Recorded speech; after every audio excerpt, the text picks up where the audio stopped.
हरियाणा के मुख्यमंत्री नायब सिंह सैनी ने केंद्र बजट की प्रशंसा की है। सीएम सैनी ने कहा कि मोदी सरकार के तीसरे कार्यकाल का पहला बजट देश की अर्थव्यवस्था के पहिए को तेज गति से घुमाने वाला है और साल 2047 तक विकसित भारत के लक्ष्य को सफलतापूर्वक हासिल करने वाला है। साथ ही सीएम सैनी ने कहा कि देश के 10 करोड़ आयकर दाताओं को जो तोहफा सरकार ने दिया वो विशेषकर मध्यम वर्ग के लिए वरदान साबित होगा। किसानों के क्रेडिट कार्ड लिमिट बढ़ाई गई है। यूरिया की कमी को पूरा करने के नए कारखाने लगाए जा रहे हैं।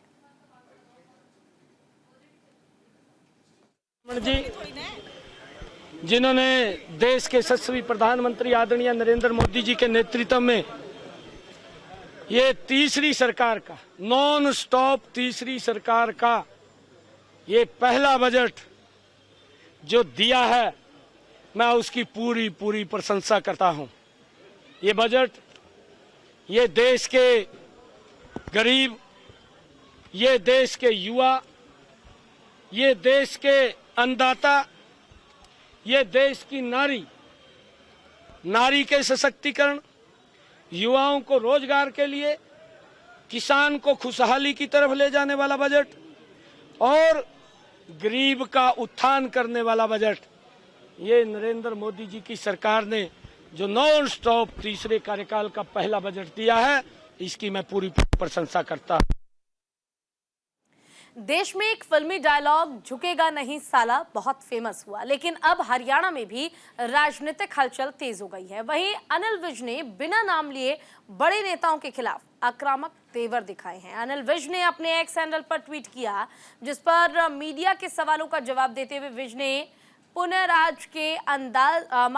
पुष्पराज के अंदाज में जवाब देते हुए ये साफ कर दिया कि वो झुकेंगे नहीं। सुनिए।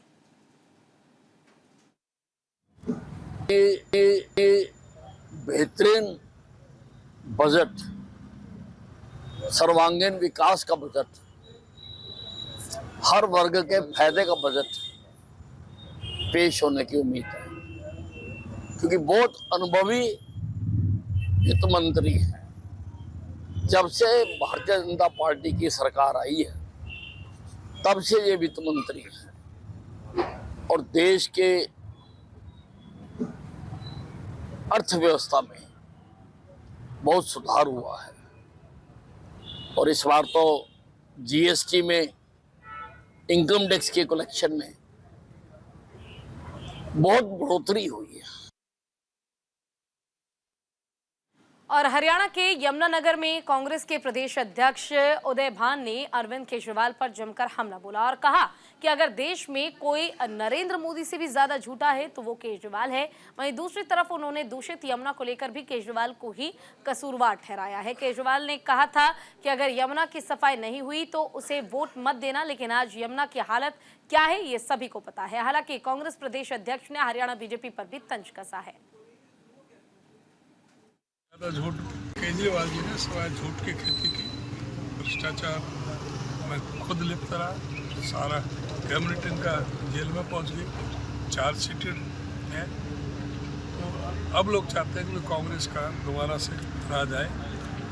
बीजेपी और आम आदमी पार्टी दोनों एक थाली के चट्टे बट्टे हैं, दोनों की एक ही नीति है और दोनों झूठ बोलने में कंपटीशन रहता है कि नरेंद्र मोदी से ज़्यादा झूठ अगर कोई बोल सकता है तो केजरीवाल ही बोल सकता है। केजरीवाल जी ने सवाल। हरियाणा स्वास्थ्य महानिदेशक ने सभी सरकारी डॉक्टरों को निर्देश दिया कि सरकारी अस्पतालों में कोई भी डॉक्टर दवा कंपनी के प्रतिनिधियों से मुलाकात नहीं करेगा और ना ही बाहर की दवा लिखेगा। लेकिन करनाल जिले के नागरिक अस्पताल में आदेशों की धज्जियां उड़ाई जा रही है। ऐसे में ये तो साफ दिखाई दे रहा है कि आला अधिकारी के निर्देश की कोई पालना नहीं कर रहा है। वहीं बेपरवाह डॉक्टर गरीब लोगों की जेब पर डाका डालने में कोई कसर नहीं छोड़ रहे हैं। जिला अस्पताल की ओपीडी सुबह 8 बजे से दोपहर 2 बजे तक चलती है। ओपीडी के समय निजी दवा कंपनी के प्रतिनिधि सक्रिय दिखाई देते हैं। ये निजी हेल्थ के आदेशों को ठेंगा दिखाया जा रहा है। तस्वीरों में साफ दिखाई दे रहा है कि मानसिक रोग और जनरल फिजिशियन की ओपीडी में वो काफी समय तक बैठकर डॉक्टरों से दवाओं पर चर्चा करते हैं और इतना ही नहीं, कुछ फिक्स कंपनियों की दवाइयां मरीजों को लिखी जाती है, जिन पर कमीशन खोरी का धंधा धड़ल्ले से चल रहा है। ये तक साफ हो गया है कि लोगों को काफी ज्यादा परेशान किया जाता है और सरकारी दवाएं केंद्र में मौजूद है, लेकिन बावजूद इसके कमीशन खोरों के चक्कर में अस्पताल के डॉक्टर ही मरीजों के साथ खिलवाड़ कर रहे हैं। अस्पताल के पर्चे पर खाना पूर्ति के लिए कुछ सरकारी दवा लिखकर निजी पर्चे पर बाहर की महंगी दवाइयां लिखी जाती हैं। हरियाणा सरकार द्वारा महानिदेशक जो हमारे उनके बार बार ये निर्देश आए हैं और इस बारे में अगर ऐसी कोई बात है तो मैं इसको संज्ञान में लूंगा, जबकि ऐसी साफ तरीके से स्वास्थ्य विभाग द्वारा निर्देश जारी किए गए हैं कि कोई भी एमआर किसी भी कंपनी का और नंबर 2 पे कोई भी ब्रांडेड दवाई नहीं लिखनी है। सरकार द्वारा केवल हिदायत दी गई है कि जेनरिक दवाइयाँ ही लिखनी है। अगर इस तरह की कोई शिकायत हो तो मैं पीएमओ साहब से बात करता हूँ और इस बारे में सख्त निर्देश जारी करूंगा और सख्त आदेश भी दूंगा कि इस तरह की अगर कोताही बरती गई तो उस जो भी चिकित्सक या जो भी कंपनी के जो ब्रांडेड दवाई लिखने वाले हैं उनके खिलाफ मैं कार्रवाई करने की अनुशंसा करूंगा।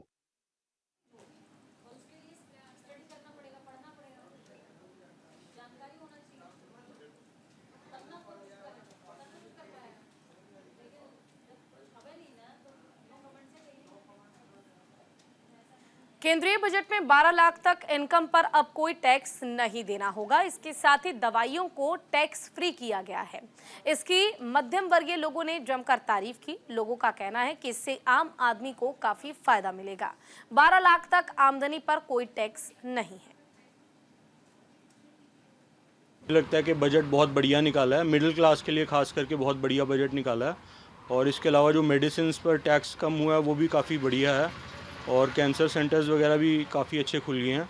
ओवरऑल बहुत बढ़िया बजट रहा। द्वारा बजट पेश किया गया है जिसमें मध्यम वर्गीय परिवारों के लिए आयकर में छूट दी गई है। 12,75,000 तक कोई टैक्स नहीं देना है, इसलिए मध्यम वर्गीय परिवारों के लिए ये लाभदायक बजट है। किसानों आज केंद्रीय सरकार ने बजट पास किया गया है, जैसा कि मैं समझती हूँ कि ये मध्यम वर्गीय परिवारों के लिए बहुत ही लाभदायक रहेगा। 12,75,000 तक कोई भी इनकम टैक्स नहीं है और 4 साल तक का इकट्ठा ही हम इनकम टैक्स रिटर्न भर सकते हैं। एलईडी भी सस्ते किए गए हैं और महिलाओं के लिए भी अगर पहली बार कोई महिला उद्योग लगाती है तो उसको 2 करोड़ रुपए तक का लोन भी मिलेगा। मैं ये समझती हूँ कि सरकार ने बहुत ही अच्छा बजट पास किया। केंद्र सरकार ने जो बजट पेश किया बहुत ही अच्छी बात है और इसकी सारे सराहना भी कर रहे हैं कि 12 लाख जो अब उन्होंने टैक्स कर दिया है, जो फ्री कर दिया है लोगों के लिए, आम पब्लिक के लिए बहुत अच्छी बात है ये कि अब उनको इस चीज़ का मतलब कोई दिक्कत नहीं आने वाली है। और साथ ही ये जो लाइफ सेविंग ड्रग्स का भी इन्होंने जो किया, दवाइयों के ऊपर भी किया है, आम जन के ऊपर, लोगों के ऊपर, सेहत के ऊपर इतना बुरा असर पड़ता था कि कम से कम उनके ऊपर ये पूरी की पूरी दवाइयों का खर्चा भी काफ़ी पड़ा करता था। उसके ऊपर भी सरकार ने पूरी तरह से ध्यान दिया है। जो बजट आया आम आदमी के फ़ायदे का बजट है और जो सबसे ज़्यादा खर्चा होता था आम आदमी का सब बीमारियों पे होता था और जो कि अब ये जो लाइफ सेविंग ड्रग्स है उसको भी टैक्स फ्री कर दिया गया है। ये जो है कि आम आदमी के लिए बहुत फ़ायदेमंद है। और हरियाणा के फतेहाबाद में धुंध के कारण सड़क हादसा हुआ। बता दें कि घने कोहरे के कारण सवारियों से भरी गाड़ी नहर में गिर गई और गाड़ी में सवार 13 लोगों में से एक व्यक्ति से गाड़ी से कूदकर अपनी जान बचाई। वहीं हादसे के 2 घंटे बाद एक बच्चे को बाहर निकाला गया। फिलहाल 12 सवारियों की अभी तक कोई खबर नहीं है। सूचना पर भारी संख्या में पुलिस बल पहुंची है और लोगों को रेस्क्यू किया गया।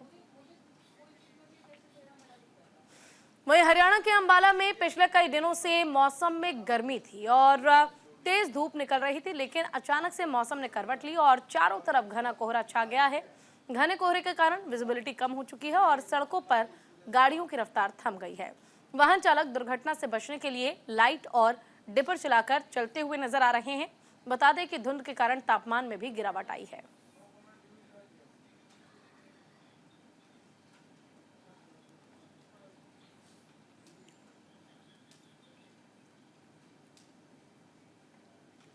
पंजाब के लुधियाना में व्यापारियों ने बजट को एक अच्छा कदम बताया है। दरअसल केंद्रीय वित्त मंत्री निर्मला सीतारमण की ओर से आज पेश किए गए बजट को लुधियाना के इंडस्ट्री ने ओवरऑल अच्छा बजट बताया है। उद्योगपतियों ने कहा कि बजट में मिडिल क्लास को ध्यान में रखा गया है। हालांकि इंडस्ट्री की ओर से कॉरपोरेट टैक्स को लेकर छूट की मांग की गई थी, जबकि सरकार एक्सपोर्ट प्रमोशन को लेकर और भविष्य की योजना को लेकर यह बजट काफी अच्छा माना जा रहा है।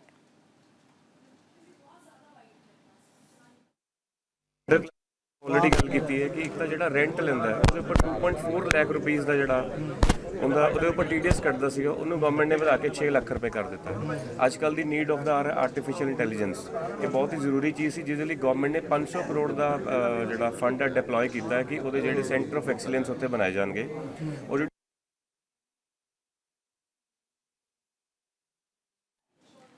वित्त मंत्री निर्मला सीतारमण ने लोकसभा में देश का आम बजट पेश किया। वहीं इस बजट को लेकर स्पोर्ट्स कारोबारियों के बयान सामने आए हैं। मामले की जानकारी देते हुए प्रेम उप्पल ने कहा कि पंजाब के कारोबारियों को कोई राहत नहीं मिली है और इस दौरान उन्होंने कहा कि एक तरफ तो 12 लाख तक टैक्स ना देने का जिक्र किया गया, वहीं दूसरी ओर 12 लाख तक 10% टैक्स है। स्पोर्ट्स कारोबारी पर कोई बात नहीं हुई। इस बजट में बिहार को राहत दी गई। शिक्षा के साथ साथ स्पोर्ट्स को टैक्स फ्री किया जाना चाहिए। वहीं इलेक्ट्रॉनिक सामान पर छूट मिलने को लेकर कहा कि टीवी पर छूट जरूर केंद्र सरकार ने दी है, लेकिन स्पोर्ट्स के लिए हर बार की तरह इस बार भी हाथ खाली ही मिले हैं। उन्होंने कहा कि इनकम टैक्स में छूट को लेकर असमंजस की स्थिति बनी हुई है। इस बार आम बजट में गुजरात और बिहार को राहत मिली है। आम बजट में पंजाब पहले भी खाली था और आज भी खाली है।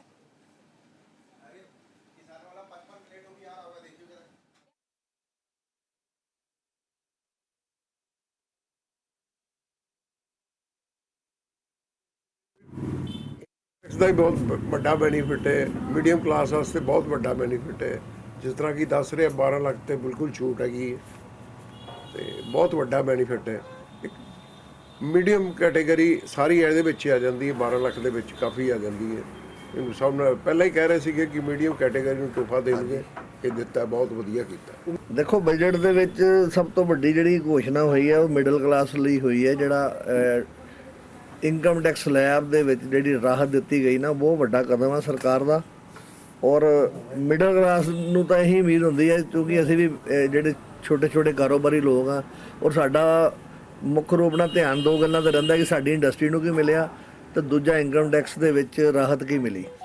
ਇਨਕਮ ਟੈਕਸ ਦਾ ਬਹੁਤ ਵਧੀਆ ਰਾਹਤ ਆ, ਸਰਕਾਰ ਨੇ ਕਮਾਲ ਕਰਤੀ ਇਹਦਾ। ਇੰਡਸਟਰੀ ਵਾਸਤੇ ਤੇ ਕੁਝ ਵੀ ਅਨਾਉਂਸ ਹੈ ਨਹੀਂ, ਇੰਡਸਟਰੀ ਵਾਸਤੇ ਤਾਂ ਕੁਝ ਵੀ ਅਨਾਉਂਸ ਨਹੀਂ ਹੋਇਆ। ਨਾ GST ਸਲੈਬ ਕੋ ਘਟਿਆ ਹੈ, ਨਾ ਇੰਡਸਟਰੀ ਵਾਸਤੇ, ਨਾ ਕੋਈ ਚਿਲਡਰਨ ਪਾਲਿਸੀ ਅਨਾਉਂਸ ਹੋਈ ਹੈ ਕਿ ਛੋਟੇ ਬੱਚਿਆਂ ਵਾਸਤੇ ਜਾਂ ਕੁਝ ਵਾਸਤੇ। देखो GST तो घटा भी नहीं सकते, क्योंकि ये तो ही गौरमेंट ਨੂੰ ਮੇਨ ਇਨਕਮ ਹੈਗੀ GST ਤੋਂ। ਫਿਰ ਉਹ ਫ੍ਰੀ ਗੱਫੇ ਉੱਥੋਂ ਹੀ ਵੰਡੇ ਜਾਣਗੇ ਨਾ ਜਿੱਥੇ ਵੀ GST ਇਕੱਠੀ ਹੋਏਗੀ। आप देख रहे हैं न्यूज़ इंडिया 24/7 और मैं हूं गीतांशु सेचवाल। आज बजट वाला दिन है। बजट के ऊपर आज बहुत बड़ा भाषण जो है निर्मला सीतारमण जी ने दिया है, जो फाइनेंस मिनिस्टर हैं। और बजट में सबसे बड़ी बात यह है कि मिडिल क्लास लोगों के लिए 12 लाख तक का जो है इनकम टैक्स छूट का दायरा दे दिया गया है।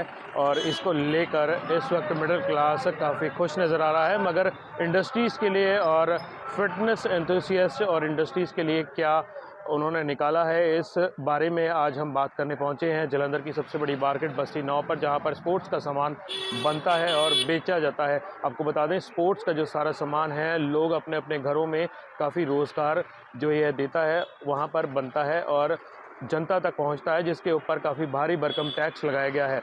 और जो यहाँ के व्यापारी हैं, फिटनेस के जो दुकानदार हैं, और उनका मानना है कि जो है फिटनेस पर और उनके जो सामान है उस पर जो है टैक्स कम किया जाए। और वह पंजाब सरकार और भारत की सरकार से ये दरख्वास्त करते हैं कि इसके ऊपर जो है GST जो है काफ़ी कम रखा जाए या और ना के बराबर रखा जाए, क्योंकि फ़िटनेस एक बहुत बड़ी चीज़ है और फिटनेस के जितने भी इक्विपमेंट्स हैं वह हर घर में और हर किसी की ज़रूरत है। तो इसको लेकर जो है एक ध्यान रखना चाहिए कि GST इसके ऊपर काफ़ी कम लाना चाहिए।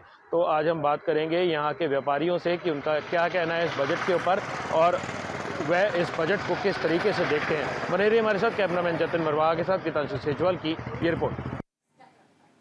और हिमाचल प्रदेश कांग्रेस के अध्यक्ष प्रतिभा सिंह ने बजट को अपेक्षाओं के विपरीत बताया और कहा कि बजट राजनीतिक लाभ के मकसद से पेश किया गया है।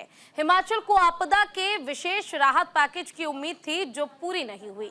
बिहार और आंध्र प्रदेश में ही बजट में फोकस किया गया है। किसान आंदोलन कर रहे हैं और बजट से किसानों को उम्मीद थी, लेकिन बजट से किसानों को निराशा ही मिली है।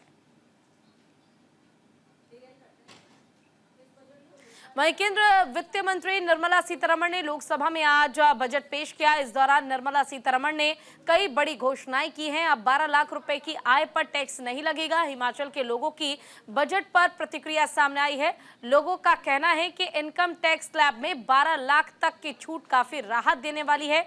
इससे मध्यम वर्ग को काफी फायदा होगा। तो देखिए, फिलहाल आज बजट पेश किया गया और साफ ये कहा गया कि अगर आपकी इनकम 12 लाख है सालाना तो आपको इस पर टैक्स देने की जरूरत बिल्कुल भी नहीं है।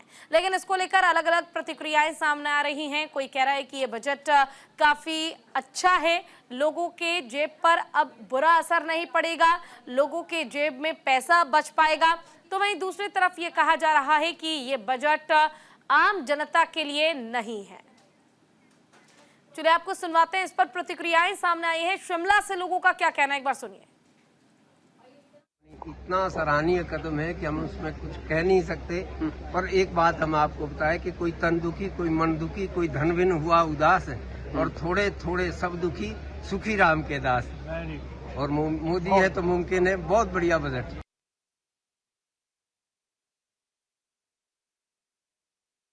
26 का वित्त मंत्री ने इन्होंने बजट पेश किया है तो हमारे रिटायरियों के लिए, सीनियर सिटीजन के लिए जिनकी आय थोड़ी कम है तो 12% इन्होंने 12 लाख फ्री कर दिया है। उसके बाद 15-25 के हिसाब से इन्होंने ऊपर को बढ़ाया है तो बहुत अच्छा है। हमको इसमें बहुत अच्छी राहत मिली है। बाकी सब ठीक है।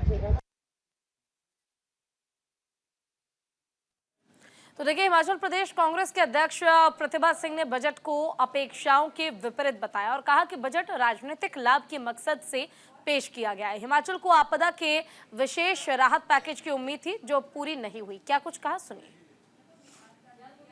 निराशाजनक बजट पेश किया है जिसमें ज़्यादा महत्व बिहार को दिया गया है। ये देखते हुए कि आगामी चुनाव बिहार में होने जा रहे हैं, इसलिए केंद्र सरकार ने अपना फोकस वहीं किया है। हमें हिमाचल प्रदेश के लोगों को बहुत निराश किया है। हमने बार बार जो यहाँ पर त्रासदी आई है, जो यहाँ नुकसान हुआ है, उसकी आवाज़ उठाई। हमें लगता था कि इस बजट में कुछ ना कुछ प्रावधान अवश्य किया जाएगा और हमारे लोगों को राहत देने की बात करेंगे, पर उसमें कुछ भी इसका जिक्र नहीं हुआ है, जिससे लोग बहुत निराश है। ये बहुत ही निराशाजनक बजट पेश किया है जिसमें ज़्यादा महत्व बिहार को दिया गया है। ये देखते हुए कि आगामी चुनाव बिहार में होने जा रहे हैं, इसलिए केंद्र सरकार ने अपना फोकस वहीं किया है। हमें हिमाचल प्रदेश के लोगों को बहुत निराश किया है। हमने बार बार जो यहाँ पर त्रासदी आई है, जो यहाँ नुकसान हुआ है, उसकी आवाज़ उठाई। हमें लगता था कि इस बजट में कुछ ना कुछ प्रावधान अवश्य। वक्त छोड़ से ब्रेक का है, जल्द लौटेंगे।